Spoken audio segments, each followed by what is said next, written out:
Personne ne s'y attendait vraiment. Et pourtant, il l'a fait. À la fin de l'année, un nom a commencé à envahir les réseaux sociaux, les tendances YouTube et même les rues africaines. eShowSpeed. Mais cette fois, ce n'était pas un simple stream. C'était une tournée. Une tournée qui allait choquer, surprendre et révéler une autre facette du continent africain. Pendant que beaucoup de créateurs se contentent de studios confortables, de setups luxueux et de mises en scène calculées, Speed a décidé de prendre un risque. Il a quitté l'Amérique, il a quitté l'Europe et il a posé ses valises en Afrique. Angola, Afrique du Sud, Ghana, Nigeria, Côte d'Ivoire, Kenya, Sénégal, pays après pays, ville après ville. Speed ne suivait aucun script, aucune protection, aucun montage, seulement une caméra. Et la réalité. Très vite, les images ont commencé à circuler. Des foules immenses, des enfants courant derrière lui, des cris, des rires, des moments de chaos et parfois de tension. Certains se demandaient « Pourquoi l'Afrique ? Pourquoi maintenant ?» Et surtout, est-ce vraiment une simple tournée ?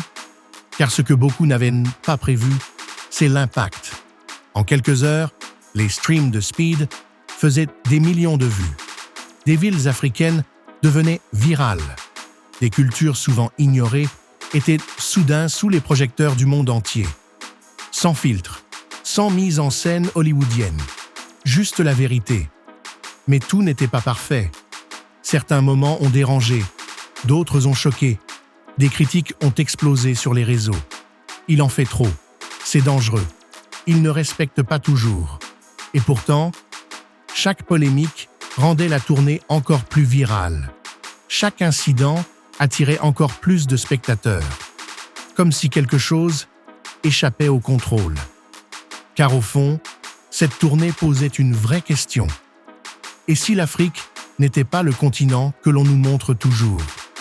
Pas seulement la pauvreté, pas seulement les clichés, mais l'énergie, la jeunesse, la passion, et cette capacité incroyable à transformer un simple streamer en phénomène de rue.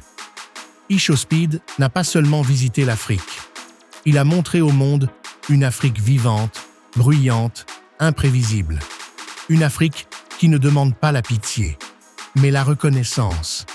Aujourd'hui, une chose est sûre, cette tournée restera dans l'histoire de YouTube. Pas parce qu'elle était parfaite, mais parce qu'elle était réelle. Et pendant que certains créateurs regardaient ça de loin, Speed, lui, était au milieu de la foule. Sans savoir une chose importante, l'Afrique ne t'oublie jamais. Alors dis-moi, est-ce que cette tournée était un simple divertissement ou le début d'un changement dans la façon dont le monde regarde l'Afrique ? La réponse n'est peut-être pas encore visible.